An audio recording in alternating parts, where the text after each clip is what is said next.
কারণ অনুসন্ধানে যৌথ তদন্ত। মধ্যরাতে ইউক্রেনের ওডেসায় রাশিয়ার ভয়াবহ ড্রোন ও মিসাইল হামলা, বিদ্যুৎহীন হাজার হাজার মানুষ, ব্যাহত জরুরি সেবা। এবং ভেনেজুয়েলার প্রেসিডেন্ট মাদুরোকে ক্ষমতা ছাড়ার আল্টিমেটাম ডোনাল্ড ট্রাম্পের। পাল্টা জবাবে ভেনেজুয়েলার পাশে দাঁড়ানোর ঘোষণা চীন ও রাশিয়ার। মার্কিন উপকূলের কাছে মেক্সিকোর নৌবাহিনীর বিমান বিধ্বস্ত, 5 সেনা নিহত। আজকের সংবাদে আপনাদের সবাইকে স্বাগতম। এতক্ষণ শুনছিলেন সংবাদ শিরোনাম, এখন বিস্তারিত।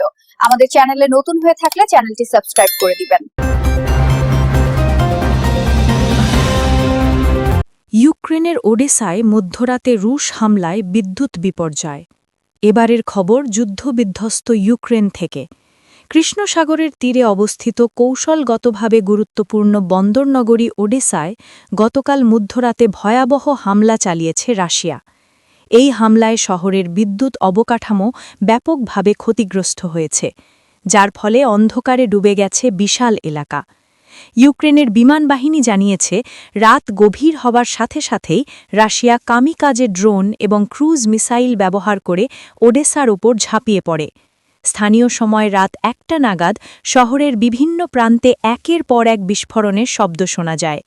বিশেষ করে শহরের প্রধান বিদ্যুৎ উপকেন্দ্র এবং গ্রিড স্টেশনগুলোকে লক্ষ্যবস্তু করা হয়েছিল। ইউক্রেনের আকাশ প্রতিরক্ষা ব্যবস্থা বেশ কয়েকটি ড্রোন ভূপাতিত করতে সক্ষম হলেও কয়েকটি মিসাইল লক্ষ্যভেদে আঘাত হানে। ওডেসার আঞ্চলিক গভর্নর জানিয়েছেন, এই হামলার ফলে শহরের প্রায় 70% এলাকা বিদ্যুৎহীন হয়ে পড়েছে। বিদ্যুৎ সংযোগ বিচ্ছিন্ন হওয়ায় শহরের পানি সরবরাহ ব্যবস্থাও ভেঙে পড়েছে। এছাড়া শীতের এই সময় হিটিং সিস্টেম বন্ধ হয়ে যাওয়ায় সাধারণ মানুষ চরম দুর্ভোগে পড়েছেন। হাসপাতালগুলো জেনারেটরের মাধ্যমে জরুরি বিভাগ চালু রেখেছে, তবে দীর্ঘক্ষণ বিদ্যুৎ না থাকলে পরিস্থিতি মানবিক বিপর্যয়ের দিকে মোড় নিতে পারে বলে আশঙ্কা করা হচ্ছে। হামলার প্রত্যক্ষদর্শীরা জানিয়েছেন, রাতের আকাশ আগুনের লেলিহান শিখায় আলোকিত হয়ে উঠেছিল। ফায়ার সার্ভিস এবং জরুরি উদ্ধার কর্মীরা সারা রাত ধরে আগুন নেভানোর কাজ করেছেন। ধ্বংসস্তূপের নিচে কেউ চাপা পড়ে আছে কিনা তা নিশ্চিত হতে তল্লাশি অভিযান চলছে। এখনও পর্যন্ত হতাহতের সঠিক সংখ্যা জানা না গেলেও বেশ কয়েকজন বেসামরিক নাগরিক আহত হয়েছেন বলে খবর পাওয়া গেছে। এই হামলাকে রাশিয়ার এনার্জি টেরোরিজম বা জ্বালানি সন্ত্রাস হিসেবে অভিহিত করেছেন ইউক্রেনের প্রেসিডেন্ট ভলোদিমির জেলেনস্কি।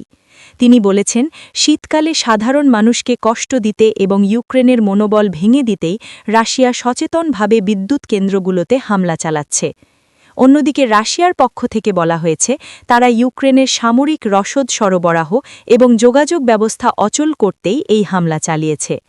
ওডেসার এই বিদ্যুৎ বিপর্যয় শুধু স্থানীয় জনজীবন নয়, বরং ইউক্রেনের শস্য রপ্তানি কার্যক্রমকেও বাধাগ্রস্ত করতে পারে, যা বিশ্ববাজারে খাদ্যের দামে প্রভাব ফেলার আশঙ্কা তৈরি করেছে। আন্তর্জাতিক মহল এই হামলার তীব্র নিন্দা জানিয়েছে এবং অবিলম্বে বেসামরিক অবকাঠামোতে হামলা বন্ধের আহ্বান জানিয়েছে। মাদুরোকে ট্রাম্পের হুঁশিয়ারি, ভেনেজুয়েলাকে সমর্থন চীন ও রাশিয়া। ভেনেজুয়েলার প্রেসিডেন্ট নিকোলাস মাদুরোকে ক্ষমতা ছাড়ার জন্য কঠোর হুঁশিয়ারি দিয়েছেন ডোনাল্ড ট্রাম্প। অন্যদিকে মাদুরোর সমর্থনে শক্ত অবস্থান নিয়েছে দুই পরাশক্তি চীন ও রাশিয়া। ফলে ভেনেজুয়েলাকে কেন্দ্র করে বিশ্ব রাজনীতিতে নতুন করে স্নায়ুযুদ্ধের আবহ তৈরি হয়েছে। সম্প্রতি এক জনসমাবেশে এবং পরবর্তীতে সোশ্যাল মিডিয়ায় দেওয়া এক বার্তায় ট্রাম্প ভেনেজুয়েলার বর্তমান সরকারকে অবৈধ এবং স্বৈরাচারী হিসেবে আখ্যায়িত করেন। তিনি মাদুরোকে উদ্দেশ্য করে বলেন, অবিলম্বে ক্ষমতা হস্তান্তর করে গণতন্ত্রের পথ সুগম করুন, নতুবা কঠোর পরিণতির জন্য প্রস্তুত হন। ট্রাম্প ইঙ্গিত দিয়েছেন যে প্রয়োজনে ভেনেজুয়েলার উপর আরও কঠোর অর্থনৈতিক অবরোধ আরোপ করা হবে, এমনকি সামরিক হস্তক্ষেপের সম্ভাবনাও পুরোপুরি উড়িয়ে দেওয়া যায় না। ট্রাম্পের এই বক্তব্যকে ভেনেজুয়েলার অভ্যন্তরীণ বিষয়ে সরাসরি হস্তক্ষেপ হিসেবে দেখছেন বিশ্লেষকরা। ট্রাম্পের এই হুঁশিয়ারির কড়া জবাব দিয়েছেন নিকোলাস মাদুরো। রাজধানী কারাকাসে এক সামরিক কুচকাওয়াজে তিনি বলেন, ভেনেজুয়েলা কোনো সাম্রাজ্যবাদী শক্তির কাছে মাথা নত করবে না। আমাদের সার্বভৌমত্ব রক্ষার জন্য আমরা যে কোনো ত্যাগ স্বীকারে প্রস্তুত। মাদুরো অভিযোগ করেন, মার্কিন যুক্তরাষ্ট্র ভেনেজুয়েলার তেল সম্পদের ওপর নিয়ন্ত্রণ প্রতিষ্ঠা করতে চায় এবং এজন্য তারা দেশে অস্থিতিশীলতা তৈরি করছে। এই পরিস্থিতিতে মাদুরোর পাশে এসে দাঁড়িয়েছে চীন ও রাশিয়া। বেইজিংয়ের পররাষ্ট্র মন্ত্রণালয় এক বিবৃতিতে জানিয়েছে, ভেনেজুয়েলার অভ্যন্তরীণ বিষয়ে বাইরের কোনো দেশের হস্তক্ষেপ মেনে নেওয়া হবে না। চীন মনে করে ভেনেজুয়েলার জনগণই তাদের ভাগ্য নির্ধারণ করবে। অর্থনৈতিকভাবে ভুগতে থাকা ভেনেজুয়েলায় চীনের বিশাল বিনিয়োগ রয়েছে, যা রক্ষার জন্য তারা মাদুরো সরকারকে টিকিয়ে রাখতে চায়। অন্যদিকে মস্কো আরও এক ধাপ এগিয়ে সরাসরি সামরিক সহযোগিতার বার্তা দিয়েছে।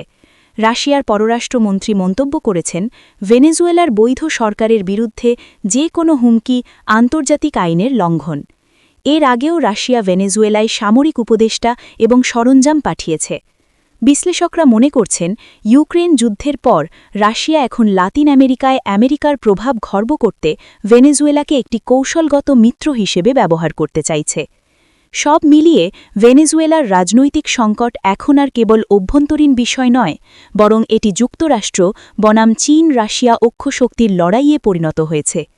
ট্রাম্পের আল্টিমেটাম এবং বিপরীতে চীন রাশিয়ার সমর্থন, এই ত্রিমুখী টানাপড়নে ভেনেজুয়েলার সাধারণ মানুষের ভবিষ্যৎ কোন দিকে যায় সেটাই এখন দেখার বিষয়। মার্কিন উপকূলে মেক্সিকোর নৌবাহিনীর বিমান বিধ্বস্ত, নিহত ৫। শুরু করছি আন্তর্জাতিক অঙ্গনের মর্মান্তিক এক খবর দিয়ে।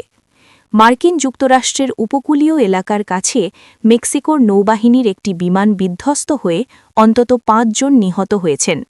মেক্সিকোর নৌবাহিনী এক আনুষ্ঠানিক বিবৃতিতে এই তথ্য নিশ্চিত করেছে। ঘটনাটি ঘটেছে গতকাল দুপুরে, যখন মেক্সিকান নেভির একটি বিশেষ টহল বিমান নিয়মিত নজরদারি মিশনে ছিল। প্রাথমিক প্রতিবেদন অনুযায়ী বিমানটি প্রশান্ত মহাসাগরীয় উপকূলের কাছে উড্ডয়নরত অবস্থায় হঠাৎ যান্ত্রিক ত্রুটির কবলে পড়ে। মেক্সিকো এবং যুক্তরাষ্ট্রের সীমান্তবর্তী জলসীমায় মাদক চোরাচালান রোধ এবং উদ্ধার তৎপরতার জন্য এই রুটটি অত্যন্ত গুরুত্বপূর্ণ। প্রত্যক্ষদর্শী এবং রাডার তথ্যের ভিত্তিতে জানা গেছে, বিমানটি হঠাৎ করেই নিয়ন্ত্রণ হারিয়ে সাগরে আছড়ে পড়ে। দুর্ঘটনার পরপরই মার্কিন কোস্টগার্ড এবং মেক্সিকোর উদ্ধারকারী দল ঘটনাস্থলে পৌঁছায়। তবে প্রতিকূল আবহাওয়া এবং সাগরের উত্তাল ঢেউয়ের কারণে উদ্ধার অভিযান বেশ ব্যাহত হয়। দীর্ঘ কয়েক ঘণ্টার প্রচেষ্টার পর ৫ জন ক্রু সদস্যের মরদেহ উদ্ধার করা সম্ভব হয়েছে। নিহতরা সকলেই মেক্সিকোর নৌবাহিনীর অভিজ্ঞ সদস্য ছিলেন এবং তাদের মধ্যে ২ জন পাইলট ও ৩ জন টেকনিক্যাল অফিসার ছিলেন বলে জানা গেছে। এই ঘটনা দুই দেশের সামরিক সহযোগিতার ক্ষেত্রে একটি বড় ধাক্কা, কারণ সাম্প্রতিক সময়ে মেক্সিকো ও যুক্তরাষ্ট্র যৌথভাবে সীমান্তের নিরাপত্তা জোরদার করার কাজ করছিল। এই বিমানটি সেই যৌথ নিরাপত্তার অংশ হিসেবেই টহল দিচ্ছিল কিনা তা খতিয়ে দেখা হচ্ছে। মেক্সিকোর প্রেসিডেন্ট এই ঘটনায় গভীর শোক প্রকাশ করেছেন এবং নিহতদের পরিবারের প্রতি সমবেদনা জানিয়েছেন। তিনি বলেছেন, দেশমাতৃকার সেবায় নিয়োজিত এই বীরদের আত্মত্যাগ জাতি সব সময় মনে রাখবে। অন্যদিকে দুর্ঘটনার সঠিক কারণ অনুসন্ধানে একটি উচ্চ পর্যায়ের তদন্ত কমিটি গঠন করা হয়েছে। বিমানের ব্ল্যাক বক্স উদ্ধারের চেষ্টা চলছে।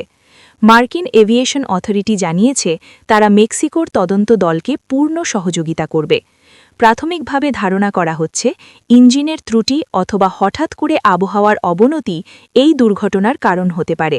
তবে নাশকতা বা অন্য কোনো কারণ আছে কিনা তাও উড়িয়ে দিচ্ছেন না তদন্তকারীরা। এই দুর্ঘটনা মেক্সিকোর নৌবাহিনীর ইতিহাসে সাম্প্রতিক সময়ের অন্যতম বড় বিপর্যয় হিসেবে দেখা হচ্ছে।